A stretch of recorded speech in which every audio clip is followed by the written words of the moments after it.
इस संसार में हर इंसान दूसरे इंसान को, और खासकर उस इंसान को जो सुखी है, बहुत ताकतवर है या उसके पास कोई भी चीज है, उसे देख कर सोचता है कि अरे इसने क्या किया था। हम सब तो एक जैसे ही दिखते हैं। आखिर इसने ऐसा क्या कर दिया कि इसकी जिंदगी में इतना सुख, इतनी तरक्की, इतनी उन्नति। लेकिन हर इंसान के कर्म ही उसका भाग्य बनाते हैं, और ये हम आज आपको इस कहानी के माध्यम से समझाएंगे।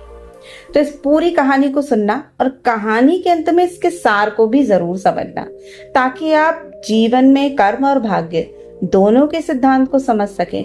क्योंकि जो इंसान कर्म करता है, भाग्य उसका साथ जरूर देता है। ये कहानी है एक राज्य की, जिस राज्य का कानून था कि वो 1 साल बाद अपना राजा बदल लेते हैं। उस दिन जो भी सबसे पहले शहर में आता था, वो उसे राजा घोषित कर देते थे, और इससे पहले वाले राजा को एक बहुत ही खतरनाक और मीलों फैले जंगल के बीचों बीच छोड़कर आते थे। वहां बेचारा अगर खूंखार जानवरों से किसी तरह अपने आप को बचा लेता तो भूख प्यास से मर जाता। न जाने कितने ही राजा ऐसे ही 1 साल की राजगद्दी के बाद जंगल में जा जाकर मर गए। एक बार राज्य में एक नौजवान किसी दूसरे राज्य से आया, और इस राज्य के कानून से वो बिल्कुल अनजान था। तब सब लोगों ने आगे बढ़कर उसे बड़ी सारी बधाइयां दी और उसे बताया कि उसको तो इस राज्य का राजा चुन लिया गया है, और उसे बड़े मान शान के साथ राजमहल ले गए। वो बड़ा हैरान हुआ, बड़ा खुश भी हुआ।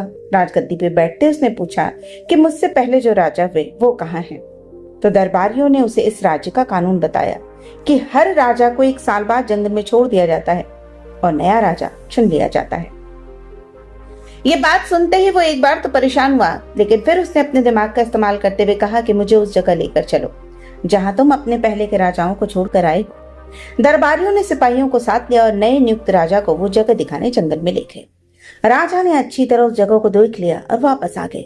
अगले दिन उसने सबसे पहले आदेश दिया कि मेरे राजमहल से जंगल तक एक सड़क बनाई जाए, और जंगल के बीचों बीच एक खूबसूरत राजमहल बनाया जाए जहाँ पे हर तरह की सुविधा मौजूद हो, और राजमहल के बाहर एक खूबसूरत बाग बनाया जाए।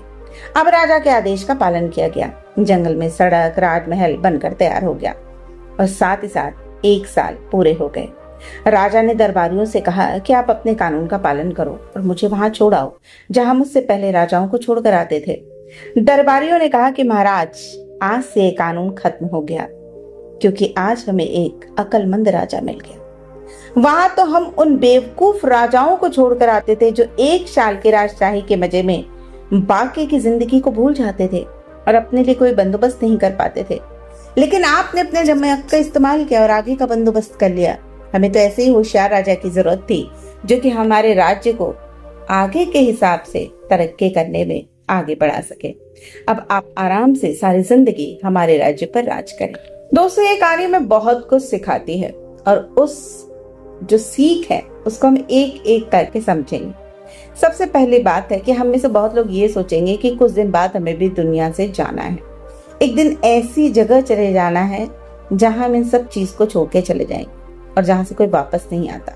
तो क्यों ना हम भी वक्त रहते हुए नेक कर्म और ईश्वर की बंदगी करके अपने अगले सफर की तैयारी कर लें, या बेवकूफ बनकर कुछ दिनों की जिंदगी के मजे में लगे रहें और ये जन्म भी बर्बाद कर दें। दूसरी चीज ये है कि दूरदर्शिता ही असली बुद्धिमानी है।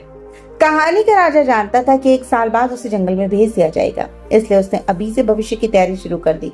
जिनमें जो भी हमें सिर्फ मिलता है वो अगर हम सिर्फ आज ही जीने में लगा देते हैं और कल की नहीं सोचते, तो हम जिंदगी में हमेशा पछताते हैं। ये बात हर चीज के लिए है।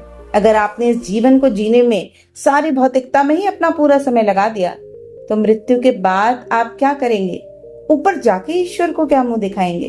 और अगला जन्म आपको किस रूप में मिलेगा? तो अपने कर्म, जो सबसे बड़ी दौलत है, उसको अच्छा और सुधारने में लगाइए।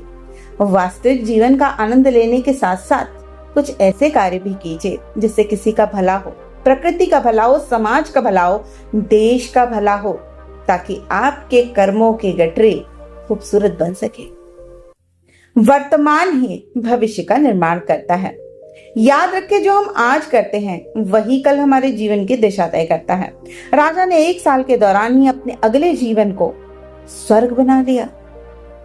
तीसरी बात याद रखें कि जिंदगी का असली मतलब सिर्फ भौतिक सुख नहीं है, राजा बनने के बाद अधिकतर लोग राजभोग में लीन हो जाते हैं और आगे की नहीं सोचते।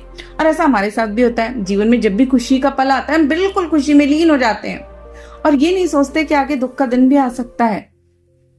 जिसने सच्चे मायनों में जीने का मकसद समझा है वही यहाँ पर स्थायी सुख प्राप्त कर सकता है। हर इंसान को अंतिम सफर के लिए तैयार रहना चाहिए। ये बात जरूर ध्यान रखिए कि जैसे राजा को भी एक दिन जंगल भेजा जाना होगा, वैसे ही हमें इस संसार से जाना है। तो क्यों न नेकी, परोपकार, भक्ति, ये सब जो हमारे साथ जाएंगे, इनको बढ़ाना शुरू कर दिया जाए। और सबसे बड़ी चीज है कि समझदारी वो नहीं है कि जो सबके पास हो। समझदारी तो वो है जो समय रहते जाए।